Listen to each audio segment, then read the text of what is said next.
Hi, Susan. Hi, Oliver. Let me introduce us. I'm Oliver Burkeman. I'm a columnist for The Guardian. I live in Brooklyn, New York, and I wrote a book called The Antidote, Happiness for People Who Can't Stand Positive Thinking. You are Susan Piver. You're a writer and meditation teacher, author of a lot of excellent books, including The Wisdom of a Broken Heart, and most recently, Start Here Now, an open-hearted guide to the path and practice of meditation. You can correct me if any of this is wrong. You're authorized to teach meditation in the Shambhala Buddhist tradition, and you run the Open Heart Project, which is, quote, a completely virtual meditation center that lives entirely in the cloud with almost 20,000 members all around the world. But perhaps most importantly, I see that you were just chosen as one of the second round of resident writers for Amtrak's writers residency. You're just literally going to ride around in a train carriage while working. That's literally what I'm going to do. Okay. And I'm psyched. Riding on the train is like the best thing ever. Do you Jackie. automatically get a seat in the quiet car? If not, I'm going to open up a can of whoop-ass because no, I want to go like from Chicago to Los Angeles or Right. something, like through the Southwest and Yeah, it's totally. romantic ideas about I'd love it. I just don't think I would get much writing done, but I think you would. Okay. So we're going to talk today about a topic that I guess is best summed up by the title of a blog post that you wrote a few months back, and an area that I've been really interested in as a journalist writing about psychology as well. And the title of that post was "Loving the People You Hate," I think, or to give it its full title, "Loving the People You Hate, Donald Trump." Thank you. Because I think we might as well be open about the fact that Donald Trump brought this on. I guess the simplest way of saying it is just that, from my perspective, is that the news in recent months, years perhaps, seems to be dominated by a huge number of terrible people who I hate and who make me angry and depressed. And, not to make this sound like a therapy session, but bear with me a minute. Of many different kinds. I mean, certainly not just Donald Trump. We're talking today in the aftermath of absolutely horrific terrorist attack in Nice in France. But in other ways as well, maybe even, the people who voted for my homeland to leave the European Union. I'm certainly not making a sort of point of moral equivalence, suggesting that Trump and ISIS and Brexit campaigners are as bad as each other or anything like that. But just that there appears to be a very large number of people whose actions seem to me massively dumb or evil or harmful. And I guess it began to dawn on me. I began to feel it much more strongly a year or two ago that my usual reactions to this were just not very helpful ones. You feel a lot of hate and anger. You rant to your friends, or you make a sort of cathartic Twitter posting or Facebook update, or you sort of go on diatribes to yourself in the shower, like you're on TV talk shows. I do that quite a lot. I don't know whether that's widespread. And it all seems kind of futile. Firstly, it's not a happy way to be personally. Secondly, it doesn't seem to motivate me or anybody else to take useful actions to change the bad things. And then in a much more sort of nebulous sense, it seems to sort of be contributing to the same problem. So, even though Donald Trump is wrong to suggest that foreign Muslims should be banned from entering the United States, and I don't want to adopt any position that grants any merit to his position, at the same time, if I just spend my time ranting against him and everyone who supports that view, I'm somehow committing the same offense somehow. And I think if you're a journalist, just to finish this off, you're sort of at the coalface of this a bit, because what you can do if you're an opinion journalist is to write a sort of long tirade that gets a few clicks, condemning bad people.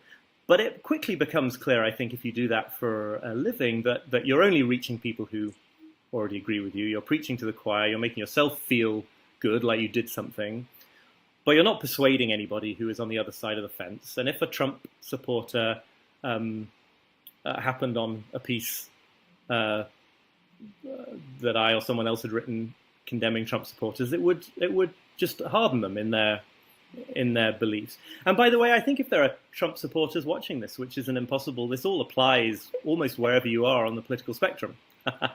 I may feel this way about them, but I'm sure they feel this way about the likes of me, and the same psychological problem seems to apply. Anyway, if you go looking for solutions to this other than just ranting, as I started to do a few months ago, you'll come across, among other things, this blog post that you wrote, Loving the People You Hate, Donald Trump, in which you describe at the beginning being beset by some emotions a bit like this while meditating, which seems kind of not great for a meditation teacher to fess up to. Tell me a little bit about that in that post. That's exactly what happened. I was meditating, doing my morning practice, and I was really upset by what I had read in the news or heard or whatever. And as I was sitting there doing this practice that is famously associated with compassion, I noticed that I was thinking, I wish someone would kill Donald Trump. Maybe I could kill him. How could I do that? And after, a little while going on like this, I sort of woke up and thought, well, this is weird thing to be doing while meditating, thinking about killing someone. And as a student of Buddhism and a teacher of Buddhism, there's something wrong here. And at the same time, there's nothing wrong. I mean, if I did try to kill him, that would be wrong. But the rage, the hatred even, the anger, the vitriol, the utter rejection of the person's platform and their ideas, that's all completely fine. This is my interpretation of the Buddha Dharma. If you talk to a real Dharma teacher, they might tell you something different. But it's no problem. You can feel and think anything you want. But what I've been taught is there's only one thing you can't do, and that's imagine that you are any different from that person that you hate. And you just described that very perfectly, because you said, as I feel, we happen to be on the same side. I can't believe that those people think the way they do, that they take the actions that they take. They are the problem. If only they would go away, everything would be okay. They are sitting on their side thinking the exact same thing about you. So just on that very basic, superficial level, we're not different. Mm-hmm. We are thinking in the same way. On a deeper level, one could take the position that we are also no different in our basic humanity. And that even though I would never purport to do the things that Donald Trump suggests or thinks are right, I would never drive a truck into a crowd of people celebrating something with the intention to kill. I would not. However, I could ask myself, if I was born in that person's life, raised in their situation, with their experiences, with their genetic predilections or whatever, would I have done that? Of course, who knows? But the Buddhist notion is that we all possess this inner wakeful state of just essential beingness, which is impossible to describe because it's just completely ineffable. And that we're all made of that. If human beings were made of a substance, in Buddhism it would be called Buddha nature, or in the Shambhala lineage it would be called basic goodness, which doesn't mean the opposite of basic badness. It means simply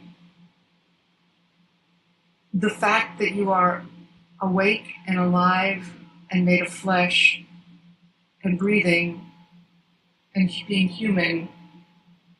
We are all made of the same substance, and that substance is good. And that anything we do that's bad or worse than bad is not because we're bad. It's because we have become wildly confused. But if you brushed away that surface of sludge, of confusion, you would still find the same goodness. And that was, Hitler and killers. It's of course all these things come to mind immediately. How could one say that these people are good? However, the image that I use that helps me relate to this is when I think of a baby. Babies are born just going like this, just in some way reaching. And there's an expectation of being held. And when that happens, that is just simple and good. If it doesn't happen, it's shocking and traumatic. So that basic sort of is the thing we all start with. I mean, a lot of this makes perfect sense to me, but I guess the first objection that that arises in my mind anyway is, you can say we're all the same in certain key ways, and that the nature of the psychological response is the same. I'm sitting here saying those people are wrong, those people are over there saying I'm wrong. But where does that leave the possibility of like me being right and them being wrong? Because I wrote a piece about this, which I spoke to you for. About could I somehow learn to have some kind of compassion for Trump himself? And the first problem you run into is, it's my opinion. The reason I hold my opinions is because I think they're right, and because I think the inverse of them is wrong.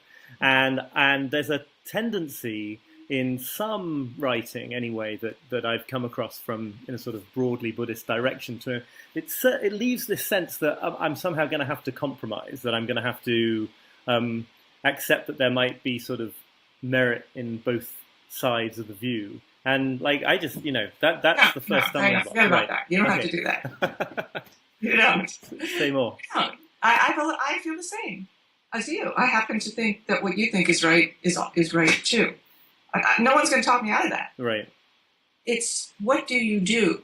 The point that you bring up about, so now what? I say white, and these people say black, and then we start shooting at each other, and then one of these gets killed, and then two of those get killed, and so then we try to kill some more. It's just, that's not going to work. All of recorded history is in my favor. Right. When I say that. Yeah. So what else? What else you got? So here is, this is a silly first world story. It might not even be worth telling.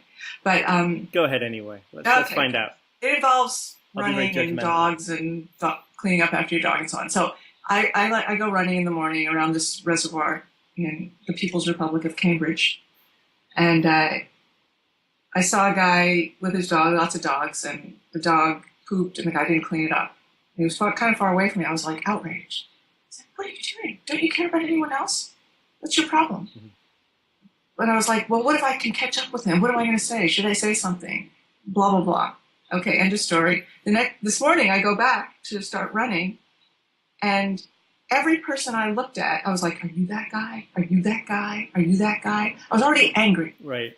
And I was already ready to take it out on someone. Right. So obviously that is says more about my petty state of mind than anything. But it's when we feel, I want to introduce the word, just the F word, feeling. Because I'll see if I can handle it. Yeah. Do your best. Just tell me to back off if I'm pushing too hard. That is what is missing from our usual solutions that we try to apply. So the reason I brought up that silly story is when I have a sort of feeling of this very small anger, but I don't somehow work with it, which just means feel it. Doesn't mean transform it. Doesn't mean make it turn it into something happy and perky. Just means feel it. Then I start leaking anger. I start leaking, in this case, very tiny moments of anger, but could be very big moments in other cases. That's dangerous. Those tiny moments accrue. And whatever we can do to take responsibility, this is the definition of sanity to me. Well, in Buddhist view, sanity is complete and full enlightenment, and everything else is considered insane. But on a more relative scale, sanity is like taking responsibility for what you feel, allowing yourself to feel it, and working in some way to metabolize it. And that includes your largest rage, so that then when you want to take action to solve the problem in the way you think is right, you can do it with a clear mind. You can do it skillfully and intelligently, instead of rooted in rage, which does just contribute to the vast pool of aggression. So there is a premise here. I mean, you mentioned it before. There is a premise behind all this, which, as I understand it, is the Buddhist conception of evil, which is that everybody is on some level basically good, and everything that people do that is not good is on some level a mistake, a mistaken attempt to make themselves happy. So I want to ask you in a second, like, how we might think specifically about Donald Trump doing what he's doing to try to, in a sort of mistaken expression of his own basic goodness. But the obvious response, well, some people might say it's not, there are people who are just evil at their core, and I get that this is an ethics that just disagrees with that position. But someone else, I feels like another position that seems very intuitive would just be to say, well, people aren't either good or bad. Like, there isn't some sort of, there's no reason to assume a value, positive or negative, to human ethics. Is that just to the sort of human soul, I guess? Is that just a sort of a priori thing in Buddhism? We just got to start there, or do you think it's somehow is the evidence for it in the world if you look? I think it's not a theory. It's not a Buddhist theory. It's based on anecdotal observation. Okay. Anecdotal evidence that all beings, not just people, but animals and insects and birds, are making some effort to create safety, to perpetuate their existence, to take care of their young, and to ward off threats to their lives. Every creature, every being is somehow wired to do those things, to find, and that in Buddhism that's called seeking happiness. Right. So it's not a theory particularly, although what I suggest is that nobody, including you and me, take that for granted, because just adopting another theory, no matter how pretty or brutal or awesome, is just ridiculous. You have to look for yourself with your own eyes, and then you make up your own mind. So that's what the Buddha saw. Doesn't mean it's true. Although, right. Yeah, and actually I feel like there's various famous lines from the earliest Buddhist texts that sort of warn the reader or listener against taking this as a theory to be taken on. Although I guess it does comport with some theories and approaches that I'm aware of in sort of psychotherapy and other areas of psychology. This idea that there's a Jungian psychotherapist called James Hollis who says somewhere that nobody does crazy things if you understand the emotional premise, which seems to be a very similar idea, I think, but maybe shorn of the sort of specific spiritual feel. But that it's far, when you think about it, and now I'm agreeing with you after sort of trying to challenge you, but I mean, it's far harder to make sense of the idea that somebody might do something consciously knowing that it was a bad thing to do. Like, that's almost a logical contradiction. Like, on some level, it's either that they think it's a good thing, or they think that it's a necessary bad thing they've got to do in pursuit of some higher good, whether that's conscious or not. or they're just really angry and vengeful and they just want to get back at you. Right. And that's that's like the only option they see. It's not. I'm not saying it's excusable, but sometimes there are assholes out there. Can I say that? And of course there are also psychopaths, right, and sociopaths, and what happened to them. So it's not just that they're like, oh, this will make me happy if I step on this puppy. Mm-hmm. There are some people that just there's something they have to take it out somehow. But it's a way of trying to release some pressure. I mean, I don't know. I'm not a doctor or anything, but I'd say the same principle is at work. Although, and it all makes sense. There's an internal logic that makes sense, even though it's also completely absurd and ridiculous on another level. And horrible.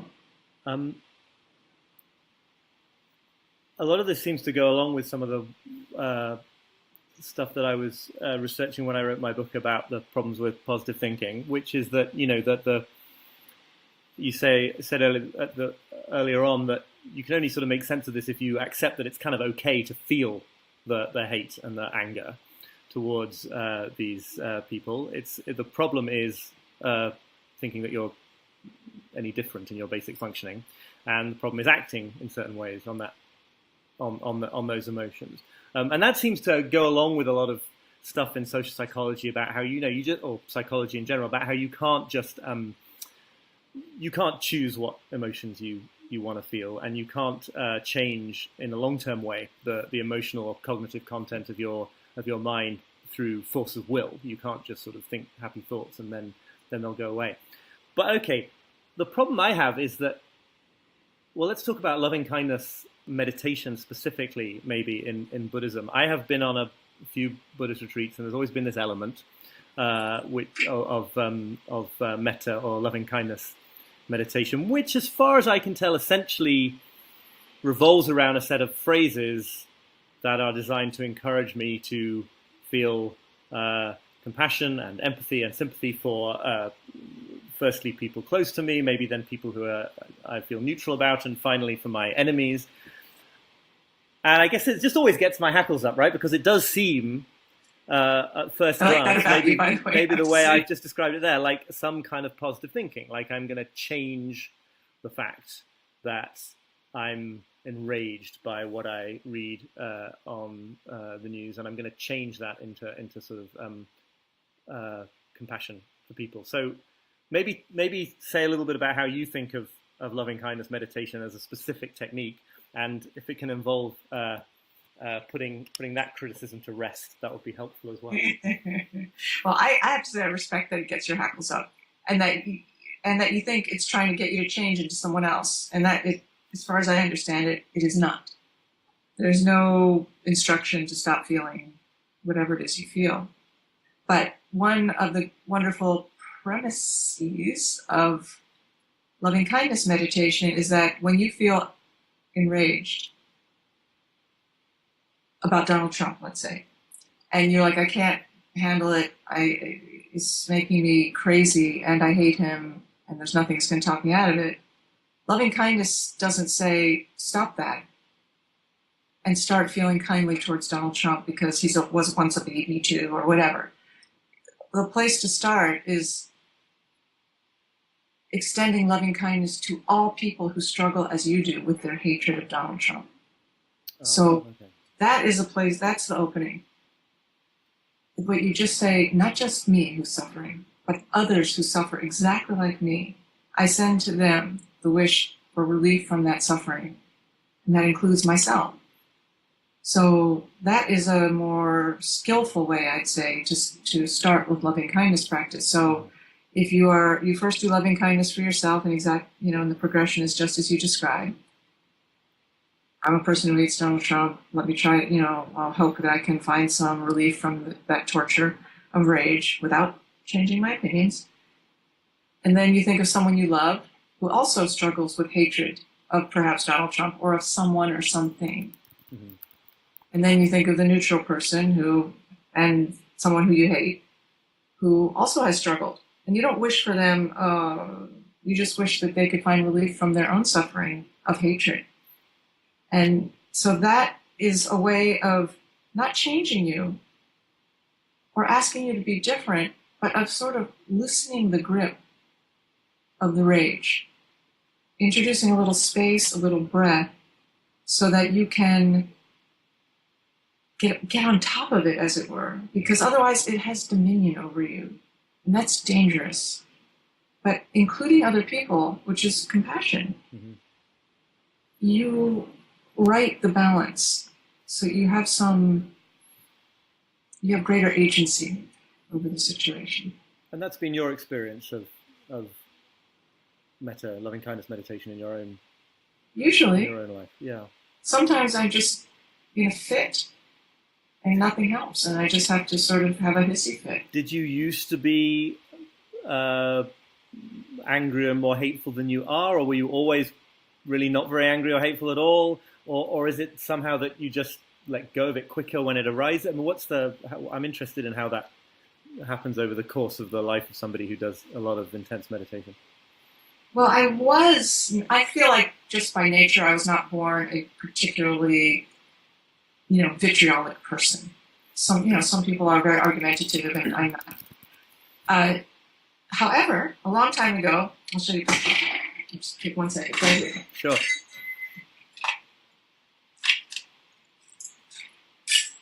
This was very instructive.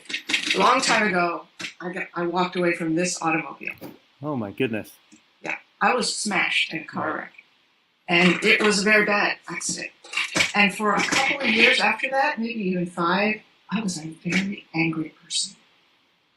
I was traumatized. So I had this hair trigger anger. I didn't recognize myself. Gradually, that subsided, and I returned to my normal self, which is not outrageful, particularly. But this was helpful because I don't mean it was horrible, but it was. I had this experience that changed me. I could not go back to the way I was. Right. And so it made me feel towards other people who act in, rageful ways that something must have happened to them too. Right. Doesn't excuse it. Yeah.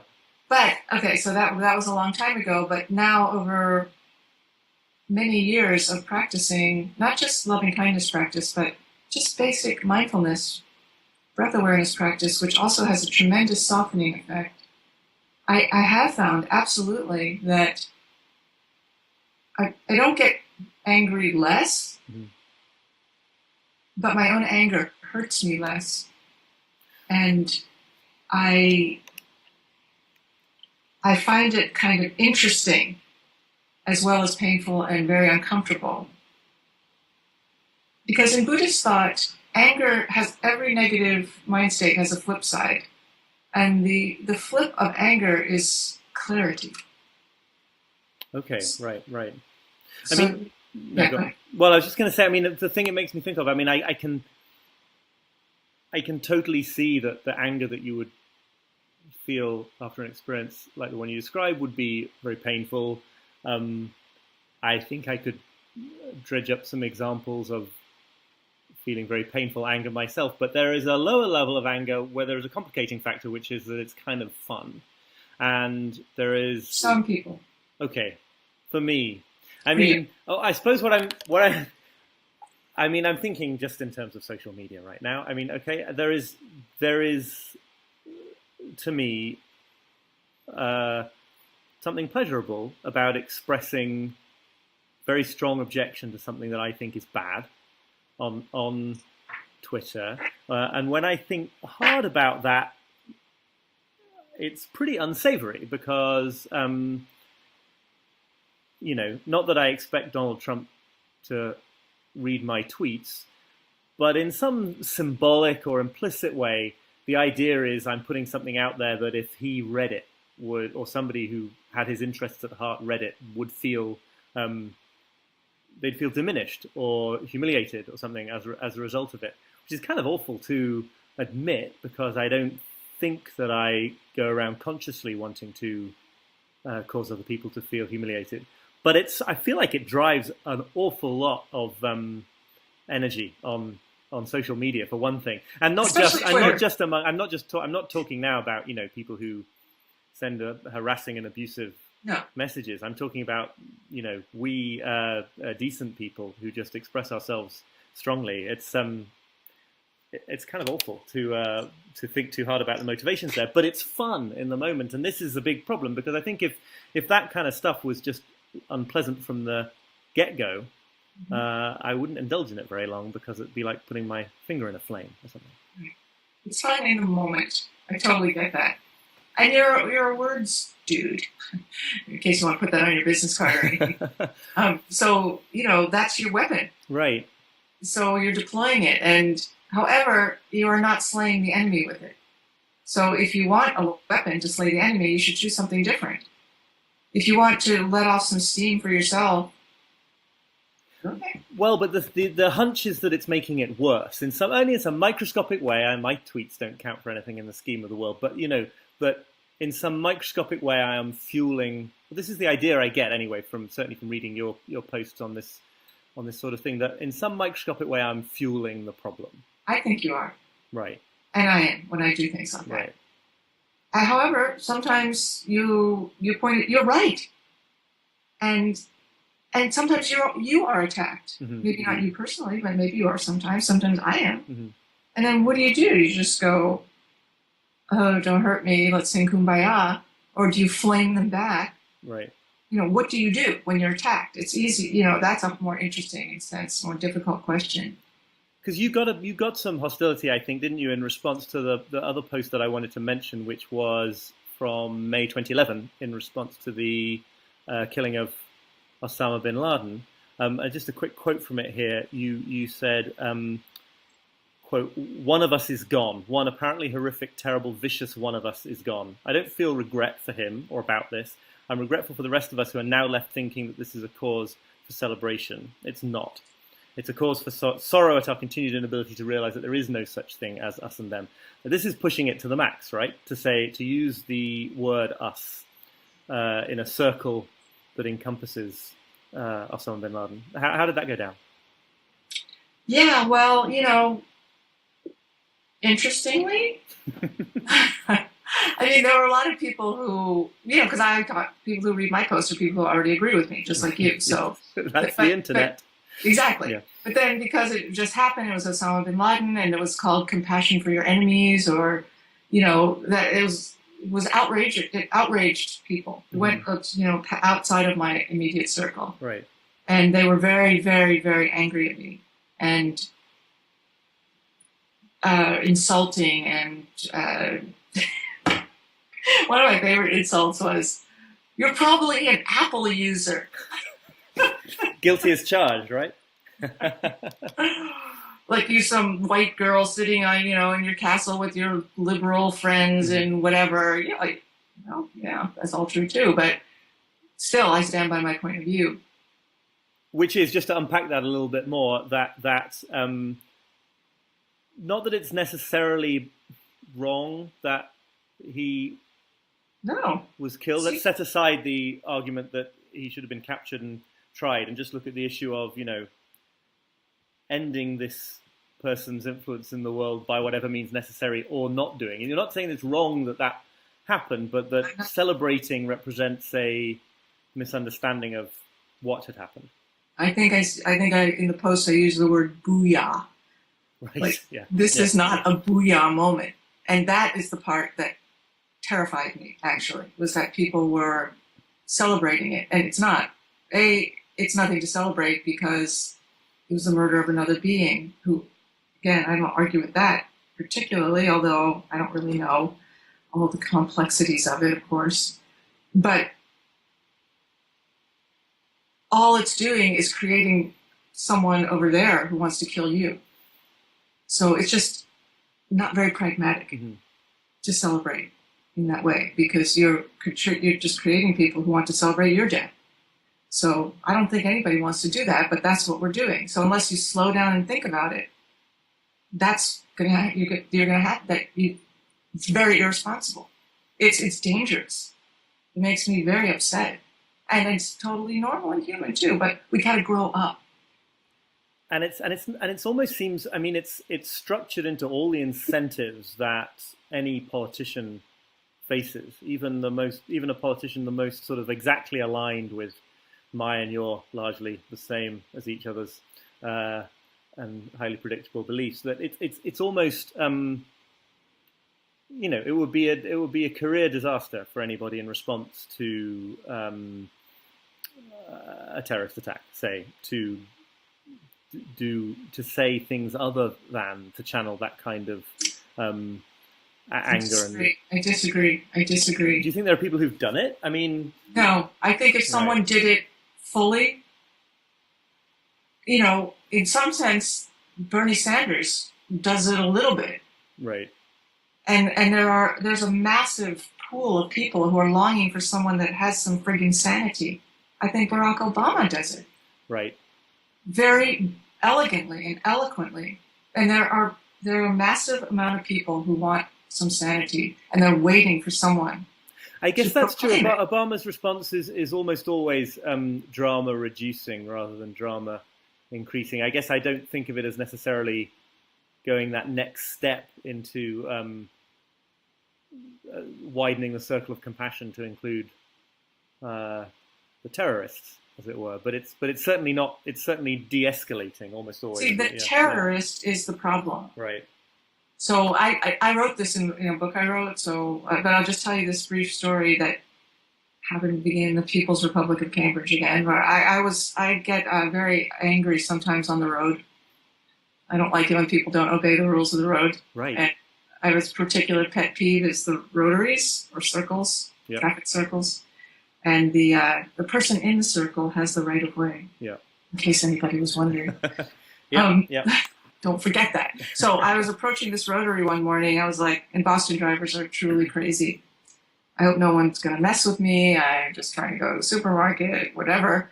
And I get in the rotary, everything's fine. And then out of nowhere, like this big car, I was driving a Mini Cooper, also really stereotypically appropriate. And I'm glad you're sticking car boxes here. Just barrels in and cuts me off. And I have to, slam on the brakes. And I lost it. Maybe because I was in a bad accident. I don't know. Things like this, I just get triggered.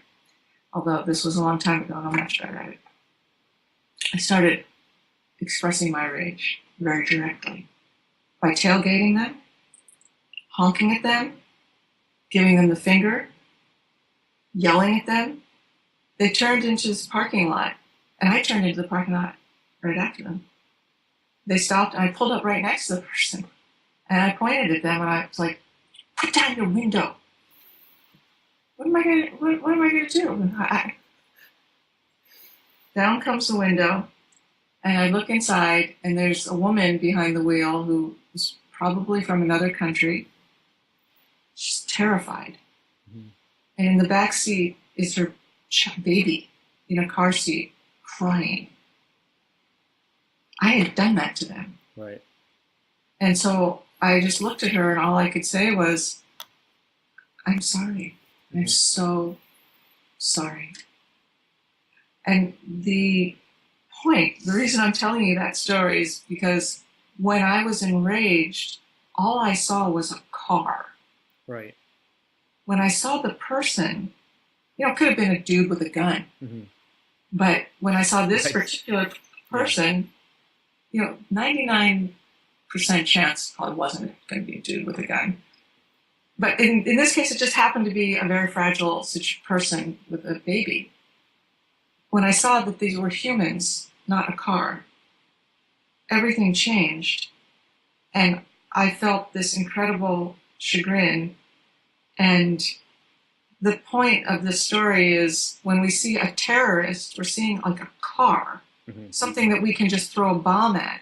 If we go to people's houses, which I'm not suggesting, and we see their babies, and we see their parents, and we look at the situation they live in, right, we're not going to like them anymore, we're not going to agree with them, but some rapport is established that is other than us and them. Us and them is the ultimate danger, because when it's them, you can kill them. Mm-hmm. Let's drop a bomb on them.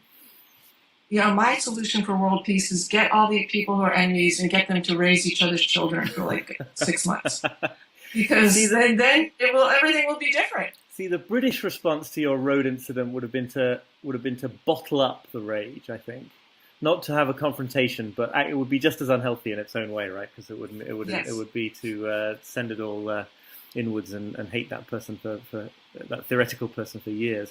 And then anybody else who tries to cut you off, that becomes your enemy too. So this is interesting. I mean, on the other side of that kind of interaction, I've noticed the things I write about do not attract a very large number of hostile emails. I'm enormously lucky. Also, I'm not a female journalist, and that means that you get a whole lot more abuse on the internet too.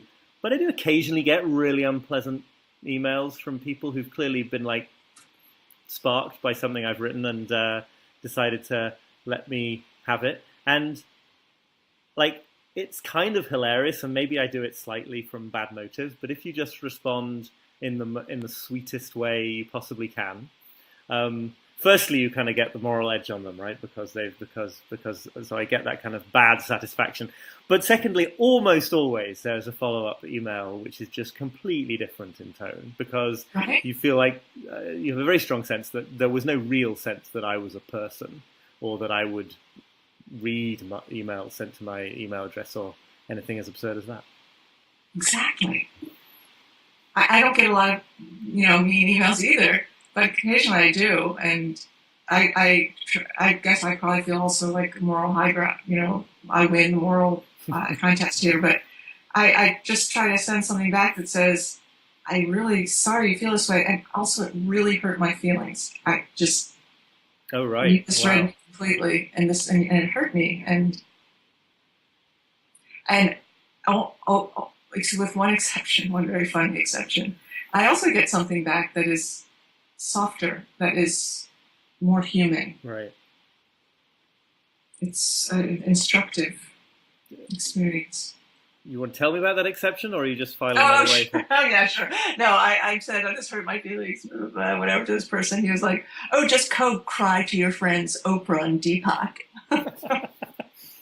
It's an option. We should wrap up shortly, but I guess then there's a question that emerges from all of this, especially with the things you're saying about the post on Bin Laden and terrorism, which is, does Buddhism, not that you and Buddhism have to agree, but is there a stance here that is ultimately pacifist towards violence? Is this saying that a response to terrorism that involves bombing raids is always by definition going to be one that is wrong and that fuels the problem that it seeks to address, or is it just kind of usually given our flaws, but actually maybe sometimes that's not the case? It's a good question. I don't know the answer. I really don't. And I'm sure there are different ways of interpreting the Dharma, like anything. But one extreme, you look at what happened in Tibet in 1959. There was a pacifist culture. Some other people just walked in and said, "This is our country now," and that was it. There was no, that was it. They were conquered. That's not good. Right. So then what? Then what? So I don't know. If I did know, I would be like the future Buddha or something. But in my Shambhala Buddhist lineage, which is a Tibetan tradition, it is called the path of warriorship. And the warrior, in this particular sense, is the warrior against aggression. And the qualification that sets you up to be a skillful warrior is to have a broken heart, is to feel. And that gives you the presence of mind to see clearly. And that's why we practice meditation with our eyes open, because it's a practice of wakefulness, so that you can respond in the moment intelligently. And I can't tell you what intelligent looks like. This is different. And this is right. And this is definitely a riposte to any picture of meditation that people might have, that it's about somehow losing the ability to feel these very intense emotions, right? That it's about sort of getting down to a nice midpoint level where nothing It's the opposite. Right. It's the opposite. A lot of people think meditation will make you some kind of implacable person who's not attached to their ego or whatever kind of BS they might think, and that if upsetting things don't upset them and pain doesn't hurt them. But the truth is, as you practice, you become less guarded. And so anything can get in. And not ever, there's many things you don't want. And so you feel more. Mm-hmm. So the result is not that you become implacable, it's that you become genuine. Because you're not guarding and blocking all the time. And, I can understand anyone who would not want to do that. Because, it's sad, you cry a lot. But, what is the choice, really? Right. So to sum up, I mean, the response to what can I do about all this fury or despair or whatever it is that I feel towards certain candidates for the presidency or to anyone else is first of all not try and do anything about it, right? I mean, not try to get rid of it as the first move. Of what you feel? Yeah. Feel it. But here, can I introduce a caveat? Absolutely, yeah. No, send people away with a sort of some practical technique for dealing with this. I mean, maybe it's just me. Maybe people will be like, I'm probably fine it's just you. But just in case it isn't just you. Okay. Feeling is different than the reason that you feel what you feel. So feeling just means you sit there and you are enraged and you just feel it. Is it hot? Is it cold? Is it in your neck? Is it in your belly? Does it make your head go like this? Like literally feeling it in your body, but not the story of it. That's right. The key delineation. The story is, I don't like him, he has weird hair, he's stupid, all that may be true, but that's not the same as feeling. So when your mind starts to go into the story, if only he didn't do this and he needs to be stopped and all of those things, you are actually stepping away from the feeling and into the narrative that explains the feeling. And the narrative that explains the feeling has to wait, because that's not the same thing as feeling. And every time the story arises, well, blah, blah, blah, you let that go and come back to this experience. And so in this way, you lean in to what you're feeling. You meet the truth of your experience. You expand to include it rather than try to, it's in-smalling yourself to exclude it. You embiggen yourself to include it. And then you let the story wait. And so in this way, you regain your balance. There's no theories here. There's no principles. There's no ideas. There's just feeling what is happening in your human heart without trying to change it. And then it naturally metabolizes. Could take a long time. Or it might not. Okay, I'm going to do my very best.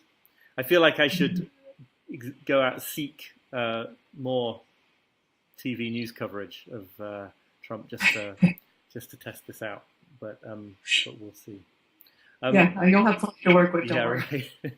Thank you very, very much, Susan. It's been a real pleasure and fascinating to talk to you. Thank you. You're welcome.